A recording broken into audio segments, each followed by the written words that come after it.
tuning in to another episode of Conversation with Chan. Today I have with me Adam Burton of Burton Training, Smarter Nutrition and Fitness.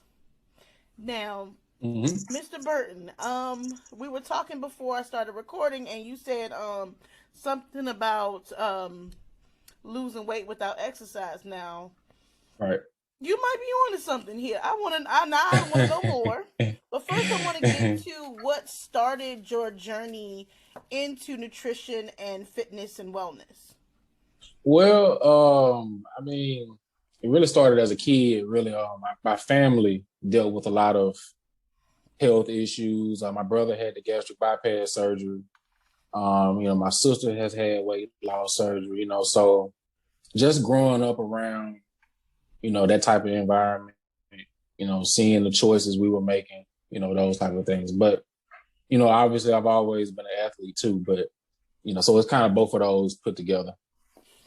So, okay, you're from the South, right? I'm from the South. Right. Now, macaroni and cheese is a side, it's a vegetable, okay? And there's rice, Yeah. and there's a bread, and listen, Hmm. do you feel like growing up in the South, like we are a product of our upbringing in our relationship with Yeah, kind of. But here's the funny thing though. Macaroni and cheese ain't something people eat every day. You know what I mean? It okay? ain't. It's not necessarily something. I don't think it's causing a problem because, like what they say, soul food. That's not really something we eat enough for it to be a problem. People aren't out here making fried pork chops every day and macaroni and cheese. It's the stuff we eating on a regular. You know. Some folks are not. I just want to throw that out there. Some folks are not. Some people do that. I don't think you eat macaroni and cheese every day, I but mean, leftovers and things. But I get what you're saying. So right. what would you say? Because I'm like growing up, I know what was on the menu every day. We cooked every single day.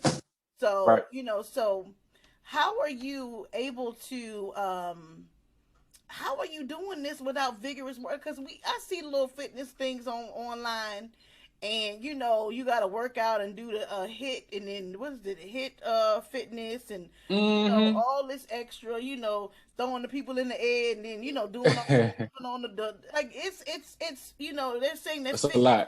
is the new it thing, Hmm. and Now, don't get me wrong. Now, I still do that too. Now, I still have some people that do that, bless you. but you know, here's the key. Really is portion sizes, Okay. and what I have them doing is because you got to really think about it. When you're working out, you're not burning that many calories.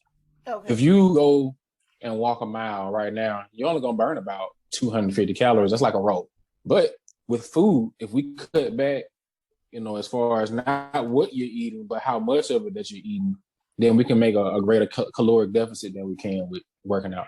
Oh, Because okay. that's really all it is. Oh, so like the portion plates that I used to have I do still have portion plates, right? Where it gives Hmm. me a section for the vegetables and it give me a section Right. for the sugars and the other stuff. It give me a section for the protein, and I just totally ignore all that. So it's a plate. Yeah. Yeah. I like the plates, but the problem is it's not really customized.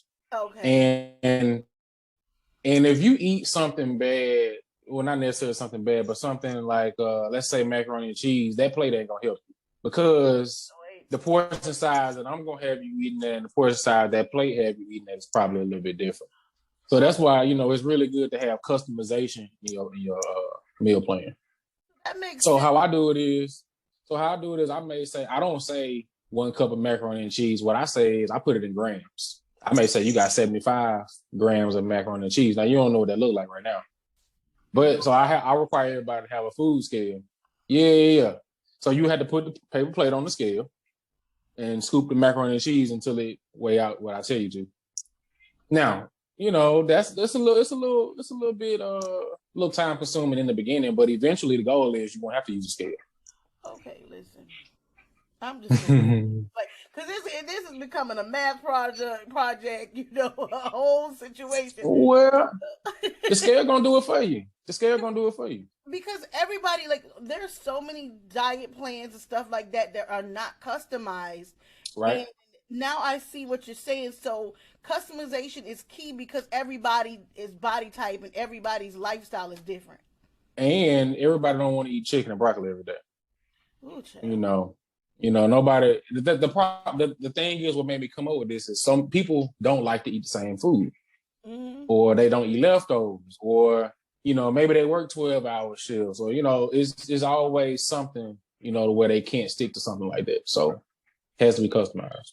So okay, let's touch on that leftovers thing because let's talk about because I know Thanksgiving they be eating the food for like 3 weeks and stuff like that, right? Right. So how are you able to? I mean, we have 4th of July coming up. I know some people I don't celebrate it, but well, we had Juneteenth.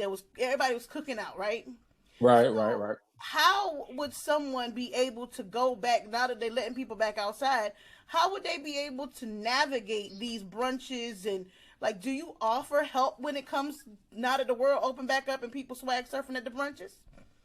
Yeah, I do a little meal prep too, but how I give people one cheat day a week.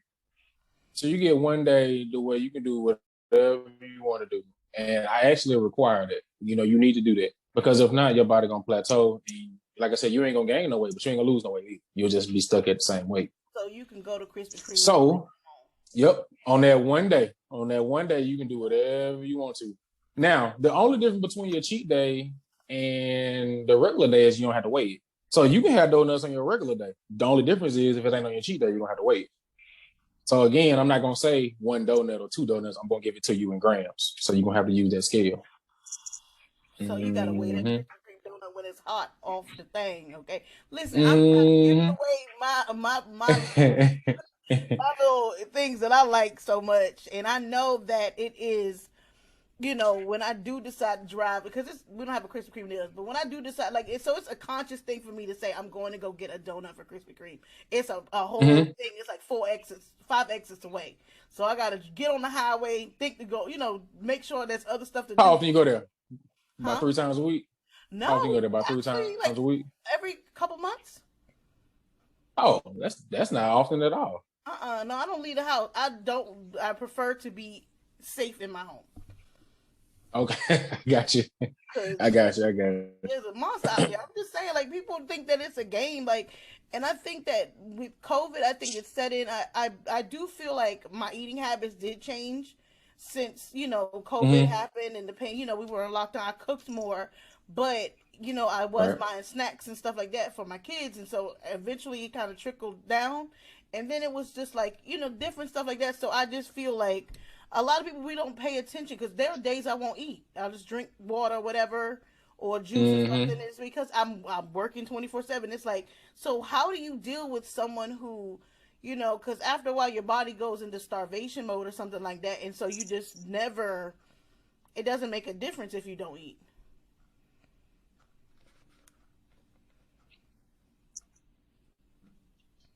So what I always tell people, skipping meals is just as bad as not eating enough. So I try to tell people even if you can just eat a small meal, like 2 almonds is better than skipping. Even if it's a bite of a sandwich or anything. Most people looking at meal as a plate with meat, 2 sides, but all meals aren't like that. Your body not looking at that as a meal. Your body looking at anything you eat as a meal. That gum you had, that juice you got from the gas station, all that is considered a meal from your body standpoint. So that makes sense. That does make sense because you're imbibing something, you're eating something. So, but what would what advice would you get? Because I see there's an influx now of ads for the surgeries and stuff like that. So if someone was to come to you and say, "Listen, I'm considering this BBL surgery, this lipo, this, that," because I don't want to take this. I don't feel like I'm going to lose the weight. How are you kind of, talking people through that process? Well, I mean, to be honest, about 15% of my members now have had some sort of surgery like that.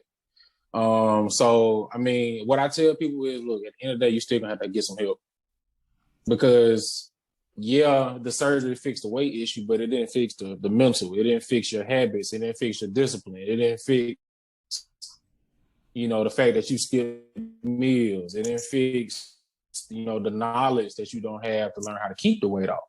So, that's the thing. It does help with the weight loss, but as far as habits and, learning how to keep it off is a whole different ballgame. A lot of people can lose weight, I think. I think most people can lose 5 to 10 pounds, if they really wanted to.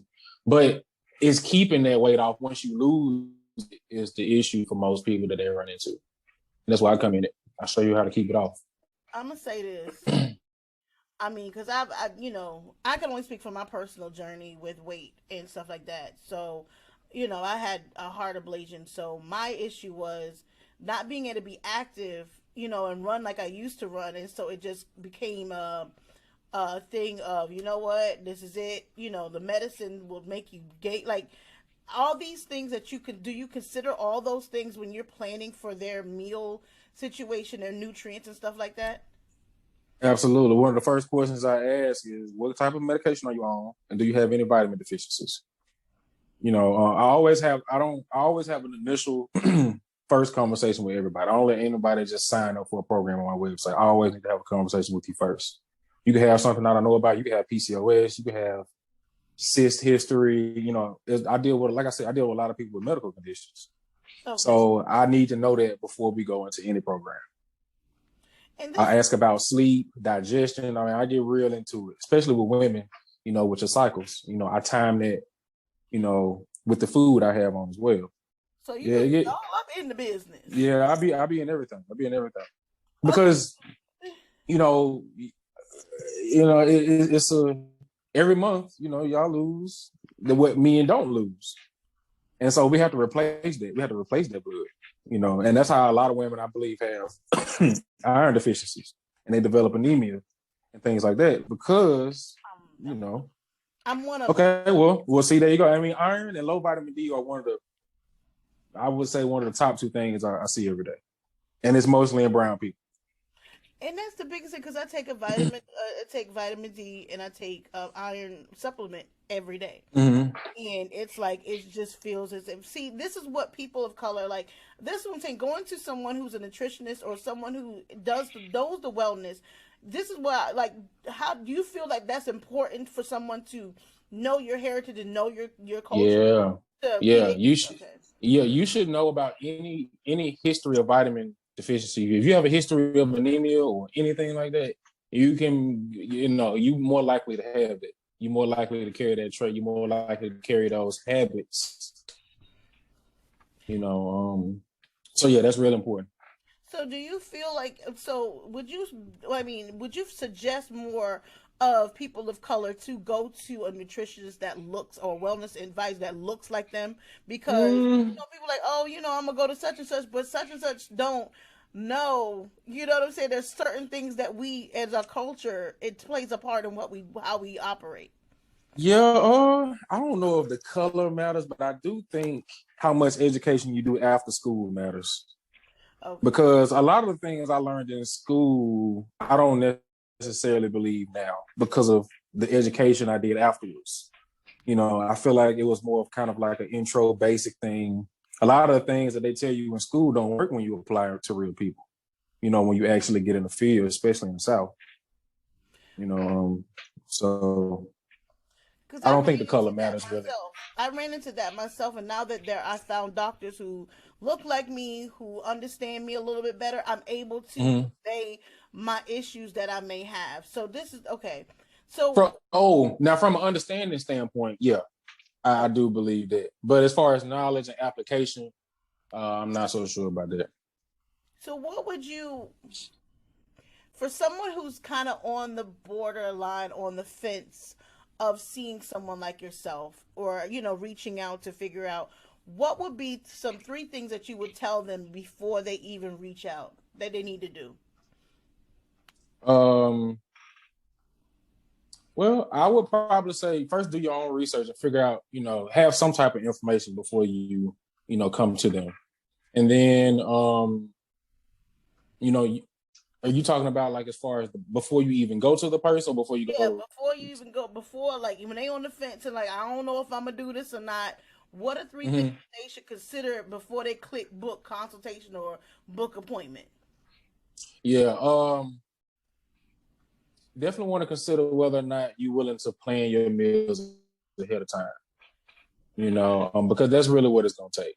And it's gonna take some planning ahead of time. Because if you wake up tomorrow and just like, oh well, I'm just let my day determine what I'm eating, you're gonna be in trouble. Because you may have a bad day all of a sudden, and then I tell people when you feel bad, you're gonna eat bad. When you feel good, you're gonna eat good. So You're right. so yeah, that's definitely one thing. And then are you gonna be willing to listen and learn? Try to abandon the thoughts that you have about what you think is right, because in reality most people just don't know. Most people just don't. I mean, people look at food as bad and good. I'm trying to get people to look at food as bad and good portion sizes, That makes sense. because I can make a case that any food is bad, because it's subjective. It's a very subjective term when you say something is bad. What methods are you using to determine that? So I like that. I like that. That's great advice to give to someone because a lot of times we don't want to do the work, and mhm. that becomes the problem. So there is work that needs to be done, and you are here to help those who want to put in the work and want to be successful. Yep. Um, that's Most of it is accountability. well, Because when you're on your own, you don't really have, I'm on people. Like I said, I'm all in your business. It helps when you have somebody, you know, um, that's on you and holding you accountable versus trying to wing it every day on your own. that's a blessing because I'm gonna say this. That's not my ministry. Because outside of this, I'm a business consultant and a publicist. uh, And I'm not, no. Because I tell you one time to do what you need to do so we can do what we need to do to get to the next level. If you don't do it, I'm not going to badger you. yeah, I understand. I think, when you're coaching people, and I used to be like that too, but as far as with this, I'm with you in every other area. But as far as with this particular business, some people just need a little bit more push than others. So, it's also about being patient too. I have to show, a certain amount of patience for some people. Yeah. But yeah, I mean, it can definitely get, it can definitely get a little hectic, especially if I had to get on you more than one time. You are a blessed person because I don't have it. I mean, I commend anyone who can do Well, that it takes some time. It takes some time and practice, but you get there. because I don't think, I mean, it does make sense though, because I realize if I eat something that's heavy, my, Mm-hmm. I'm sluggish. Like if I eat like pizza or something, it seems like it's so heavy that it makes it, it does make me sluggish, and it just feels like I'm just weighed down even more. So, okay, So that makes. so carbs are always gonna do that. When you eat an excess amount of carbs, it's like gonna be like a shot of insulin. You're gonna almost go to sleep. It's kind of like 5 donuts. You eat 5 donuts, you're gonna get a rush of energy, but then after that, you're gonna need a nap after I that, can't probably. do no five And donuts. That's just well, that's hey, you'd be surprised. There's some people doing that. just one. Or Mm-mm. it could be a sandwich. Heavy carb meals will make you sleepy. They'll make you drowsy. Okay, now you're making me rethink my Sunday dinner. So, Well, I mean, look, one day ain't gonna hurt you. I always tell people it's about what you do mostly. It's 7 days in a week. You know, mhm. if you eating bad 4 of those days, that's over half of the week. And what a lot of people are doing is what they say they eat good Monday through Thursday, and then Friday, Saturday, Sunday to do what they want to do. That ain't gonna really get you nowhere So because you're still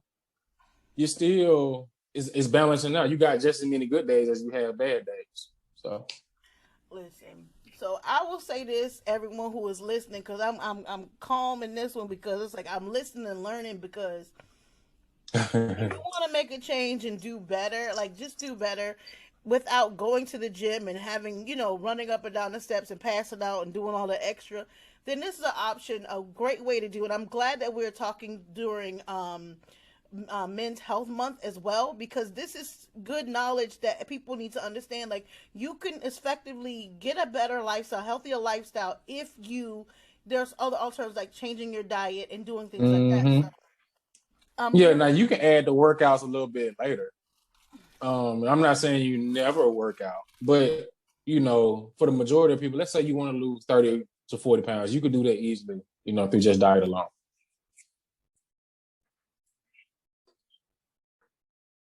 that's a lot of weight, 30, 40 pounds. Well, I usually don't accept people unless they have about 30 pounds. Now, every now and then I'll get someone who only got like 15 or so, but most people I deal with, they got 35, 40 pounds to lose. So they got the weight to spare to lose. Okay, guys. You got a little weight on you. You can spare that a good. So that's a good way to think. That will make 30 pounds is a huge difference in someone. Mm-hmm. Take the pressure off your knees. I mean, just 30 pounds will make a big difference in your blood pressure. If you're diabetic, it will make a huge difference in that. So this is important. This is great to know. So where can people follow you and find out more about you? And do you work with others outside of you? Do you work nationwide or whatever and things of that nature? Oh yeah. I work with a lot of people all over the United States. But you can find me on Facebook, Instagram, Adam the Nutritionist. Website bthoover.com. B as in boy, T as in Tom, Hoover, HOOVER.com. And yeah, I give a lot of tips, talk a lot about vitamins. Talked about magnesium last week.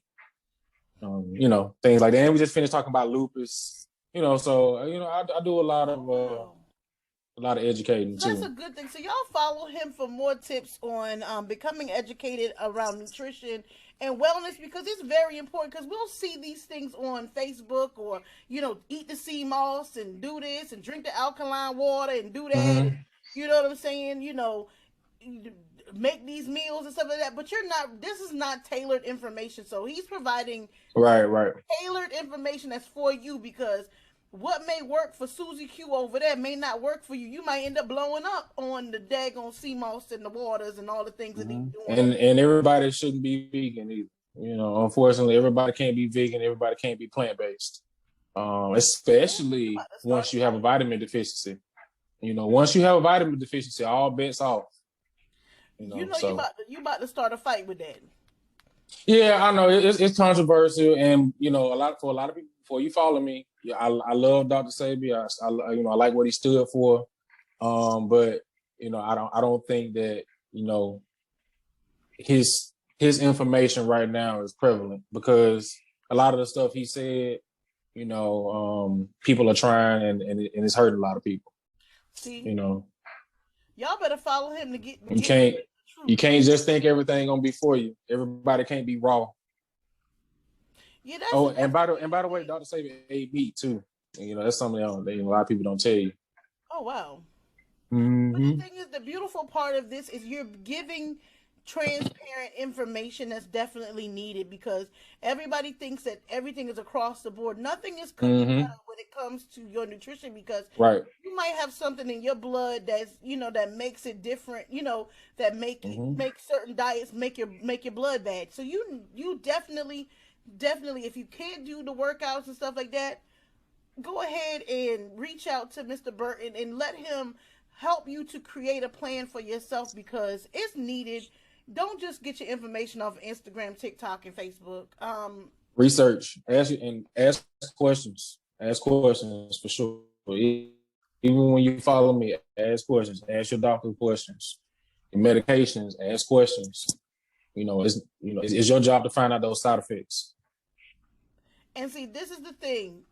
Understand, like, he's giving you tools to take to your general practitioner or your doctor. These are things that are important, because a lot of people really don't know what to ask when they go to the doctor. A lot of people are afraid too. They're afraid to ask questions. They're afraid to ask about the side effects and these type of things. So I try to do a lot of educating on that. A lot of the misdiagnosis in the pharmaceutical area and the medical area, I talk about that too. And a lot of these misdiagnoses can be fatal. It can be critical.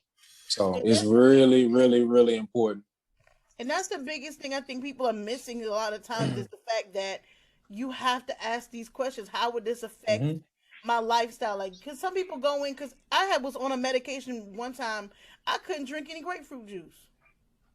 Yeah, because grapes. Here's the thing: juice or the extract from grapefruits nullifies a lot of components that's made in labs. And so what they don't want you to do is you take the medication, then you eat grapefruit, and all of a sudden, it's basically like you didn't take the pill. I didn't even. So I mean, it's not like it's gonna cause your stomach to blow up, but it's gonna counteract the effects of the pill. But they don't never ask you what you eat before they prescribe a medicine. So Absolutely. you gotta And know. most doctors, another thing too, I was just talking about today, well, yesterday, when you go get your blood work done at the doctor, they don't test you for all your vitamins.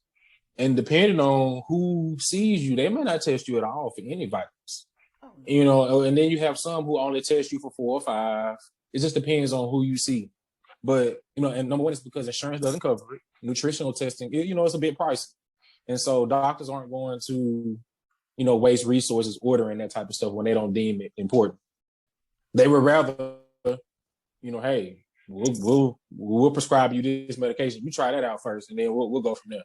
I don't want to be That's the biggest thing. This is probably why I have the biggest issue is I don't want to be. I ended up testing 6 different heart medications, and that's not okay with me. Like, why are we doing this? The trial and error stuff. Like, this is where I think we need to start doing our due diligence. And I'm loving the fact that you provide the educational component and you provide questions that they can walk into their doctor's office and ask.